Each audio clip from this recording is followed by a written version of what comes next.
araw-araw kasi na gano'n siya, ginaganyan niya ako, yung parang Ano yung ginaganyan? Pogi ba?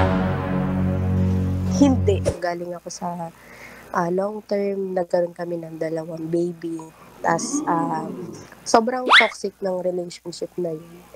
Tapos ngayon po, nagka-boyfriend ako. Okey naman siya. Kumbaga ang tagal kong hinanap yung, relasyon na kinalalagyan ko ngayon, pero ako naman yung sumira. So, nagloko ako, niloko ko siya. So wala na Sabi kayo ni boyfriend, tama ba? Or kayo pa rin hin hanggang ngayon?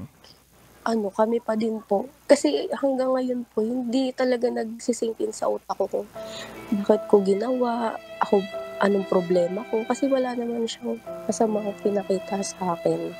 3 months lang ata kami, tapos hindi ko maintindihan kasi wala naman po akong record na Nagloloko ka? dati. Opo, wala po talaga. Ngayon ko lang po talaga 'to nagawa. Basta magkatrabaho po kami. Mhm. Tapos hindi ko naman inano yung sarili ko na mahulog sa kanya. Siguro sa araw-araw kasi na gano'n siya, ginaganyan niya ako, yung parang Ano yung ginaganyan?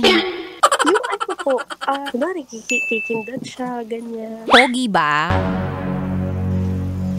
Hindi.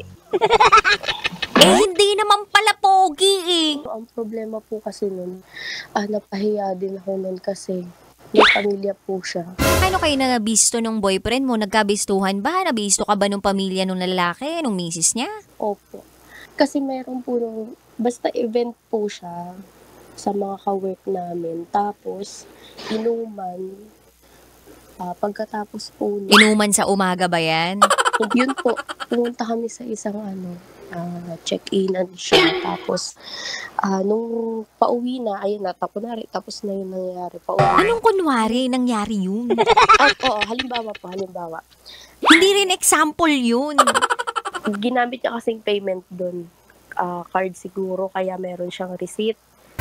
Ganyan. Tapos, yung resibo na yun, naiuwi niya. Tapos, yun po, nakita nung asawa niya.